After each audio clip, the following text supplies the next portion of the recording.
We talked about this. You explained this to me in great detail, awesome detail, when this first started, when the whole thing was rolling. So let's talk about it, Neil. So 9 is, all the testimony is over. That was a long hearing, right? It was. And today, Friday is the day. So what is happening Friday? We're finally going to hear a decision in this, right?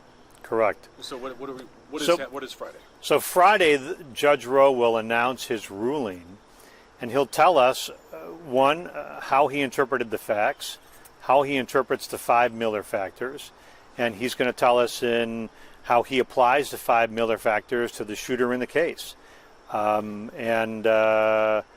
Really is sort of anybody's ball game here. And this is to boil it down and determine if he can be tried as an adult or sentenced to life in prison.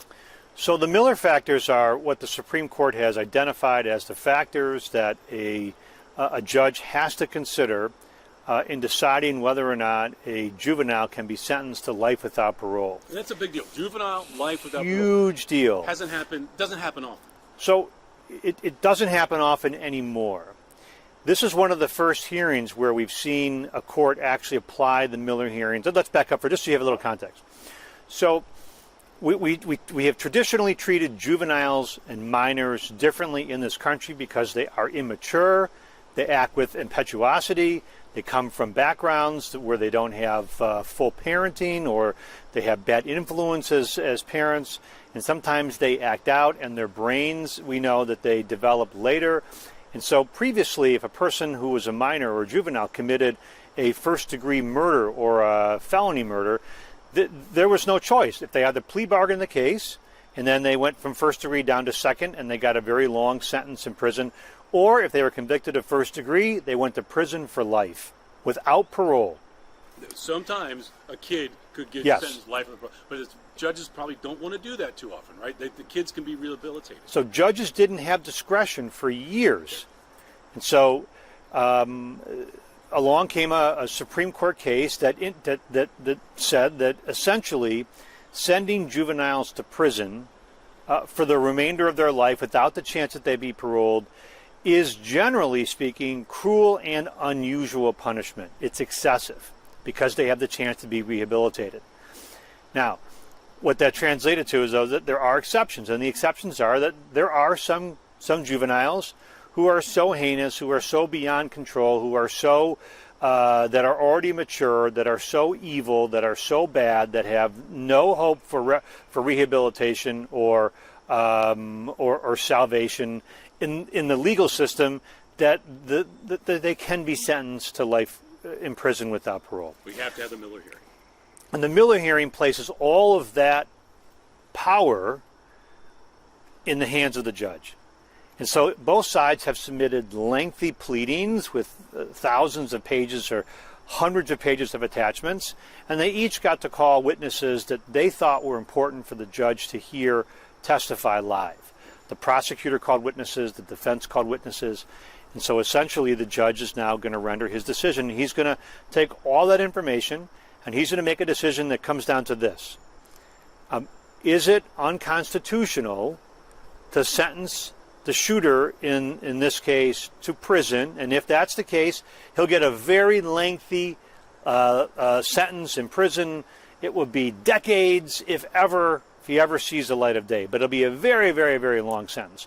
Or he'll say that in this particular case, given the circumstances, it's constitutional and legal to sentence the shooter to life in prison without parole. Got it. Great way of describing the whole thing. So here we have, you're the prosecutor. I'm going to put you in the prosecutor's chair and then the defense attorney's chair, because they both made compelling arguments.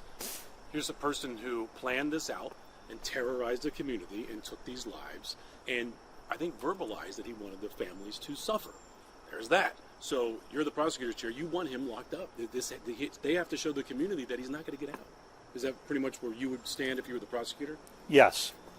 If I'm the prosecutor in the case, I'd be arguing that the shooter in this case has, despite his age, has demonstrated a thought process, a planning, execution. There's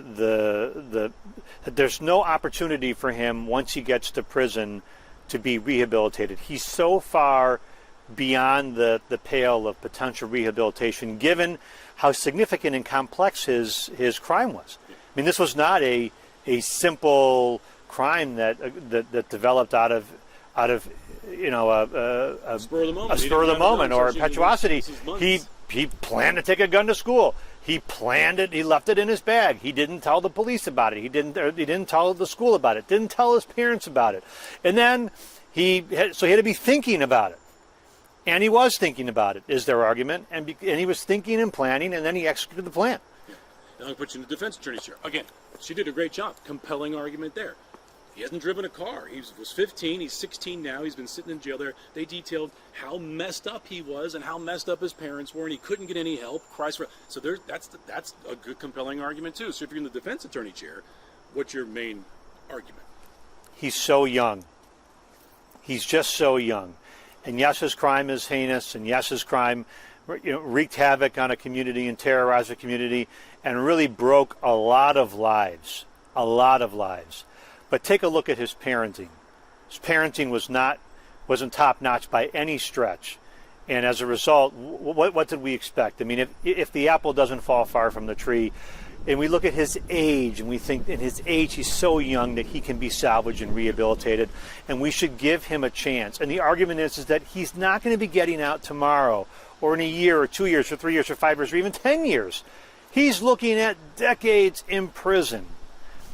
But the community probably wants to see without parole, and that puts pressure on the judge and Karen McDonald.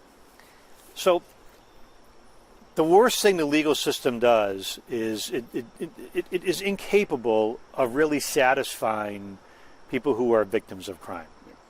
Just not possible. And in this case, the pain that the family are suffering is so enormous and so immense that they don't know any other way. They can't think of a world in which the shooter one day has the chance to leave prison and to walk around amongst us, but their child can't and won't.